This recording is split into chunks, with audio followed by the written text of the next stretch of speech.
Lagos State government engages 8,000 artisans in building construction within 1 year. Federal government set to commence Lagos to Kano rail freight operations.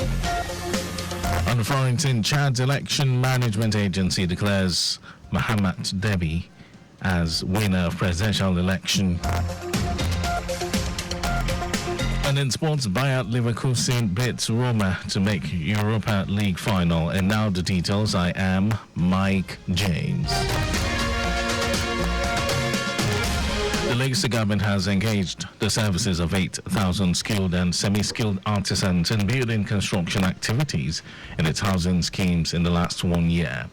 Commissioner for Housing, Moruf Akindere Fatai, who stated this while reeling out programs and initiatives of the ministry at the ongoing ministerial press briefing at Alausa Ikeja, said from 2022, the ministry has delivered 18 housing units across the 5 divisions of the state, with plans to provide more and as well encourage public-private partnerships to deliver smart, affordable housing to residents of the state. Akindere Fatai noted that the administration of Governor Babajide Sanwo-Olu is not also leaving any stone unturned to regulate activities of stakeholders in the built sector. Hence, the upgrading of the Lagos State Real Estate Transactions Department to an agency named Lagos State Real Estate Regulatory Authority. We are committed on pursuing this time-tested round of focus on increasing housing stock in the state. Presently, we are engaged in meaningful conversation with the federal government for the renewable housing agenda. We are also discussing with financing organizations who are keen not only in providing mass homes but also in bringing on innovative ideas that can promote accessibility. The Commissioner stated that in the year under review, 698 civil servants were given 40% rebate on Lagos homes to enable them access affordable houses, while there is progress in construction of ongoing housing schemes in Egon, Igondo, Songotedu, Phase 2, Ekpe, Badagry and Ibeshi. Our correspondent Ajola Kindele reports that in a bid to promote transparency in Lagos homes unit allocation, the state government will henceforth allocate through ballots process, which will be done next month, June 4, in the Ekpe and Badagry divisions by independent observers to ensure fairness. Governor Babajide Sanwo-Olu says his administration will continue to collaborate with the Nigerian Institution of Surveyors towards achieving the Themes Plus developmental agenda and making Lagos a mega city and vibrant economy. The governor was represented by the Secretary to the State Government, Abimbola Salunde, said this at the 2024 Fellows Investiture Ceremony of the Nigerian Institution of Surveyors, NIS, held in Ikeja. Governor Sanwo-Olu, who congratulated the newly inducted fellows, said his government will not relent in collaborating with surveyors in ensuring a vibrant, healthy, prosperous, sustainable, more resilient and livable environment for all residents. The collaboration between the government and the Nigerian Institution of Surveyors has been instrumental in advancing our society through the Themes Plus developmental agenda that is designed to transform Lagos State into a modern and sustainable metropolis. The guest speaker and a member, House of Representatives at Jeremy Felodu Federal Constituency, Lagos, Kalejaye Paul, who spoke on the dynamics of leadership and dilemma of fellowship, called on Nigerians to persevere, be patient and tolerant as President Bola Tinubu's government makes efforts to fix the current situation in the country. To understand that the nation called Nigeria is 64 years old, has been governed by so many leaders.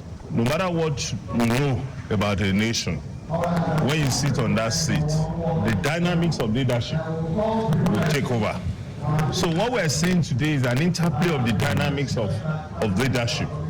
But then, if you are focused, you are targeted, you get over the dynamics. The president of the Nigerian Institution of Surveyors, Matthew Ibitoye, said the program was a call to greater responsibilities as custodians of professional standards and collective values. He urged the newly inducted fellows to be exemplary leaders who should be emulated for their significant contributions and innovative skills. In his welcome address, Chairman Board of Fellows Olushola Atilola said the event was to honor members who had made great contributions and achieved standard excellence in their profession, urging them to be loyal and good ambassadors. He also urged government at all levels to use geospatial solutions for economic growth. And President Bola Tinubu has expressed his determination to make Nigeria self-sufficient in food production before leaving office. Tinubu made this known in Niger State during the groundbreaking ceremony of the 84-kilometer Bida-Mina Road construction in Kakakpagi Catch local government area of the state.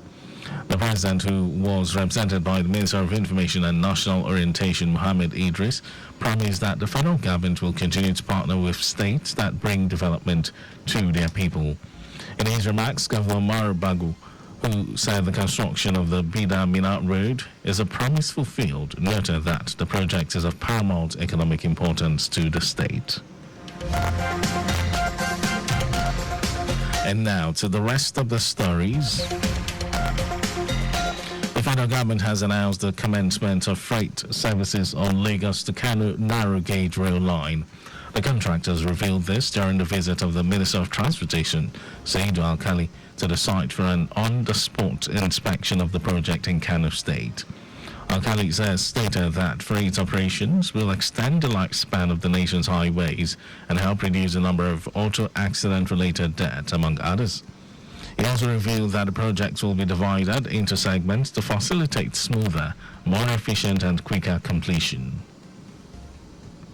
A former Minister of Aviation, Osita Chidoka, has called on President Bola Tinubu to stop the controversial Lagos-Calabar Coastal Road project and subject it to further public conversations.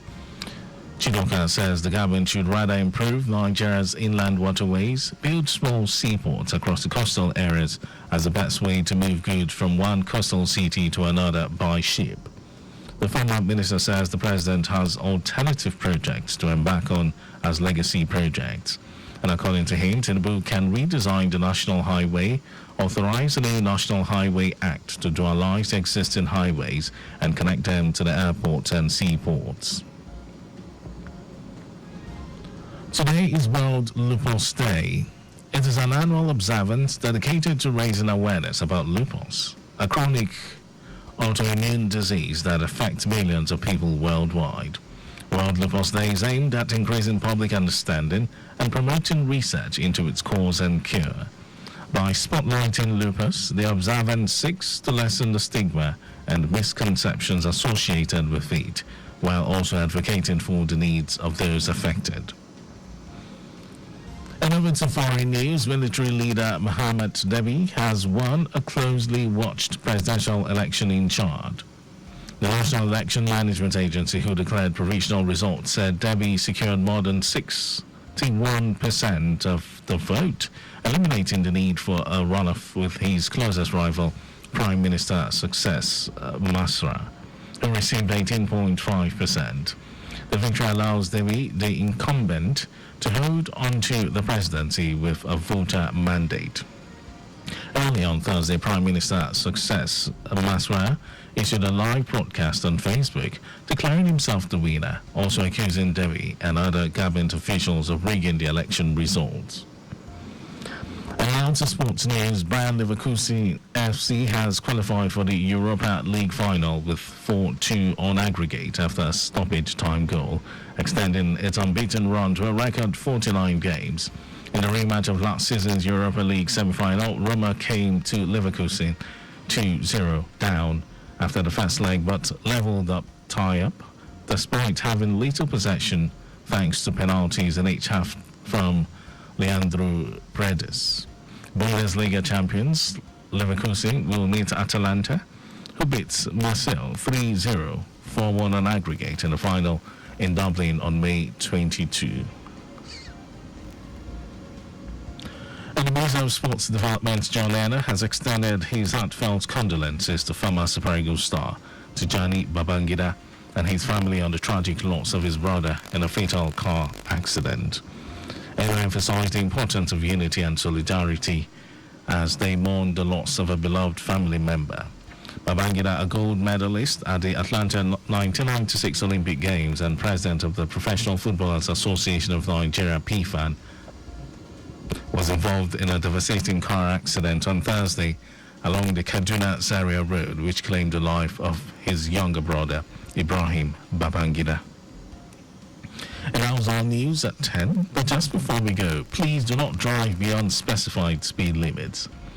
You can follow us and like all our various social media platforms: X Traffic Radio 961, Instagram Lagos Traffic Radio 961. Subscribe and watch our news and programs live on YouTube at Traffic Radio 961.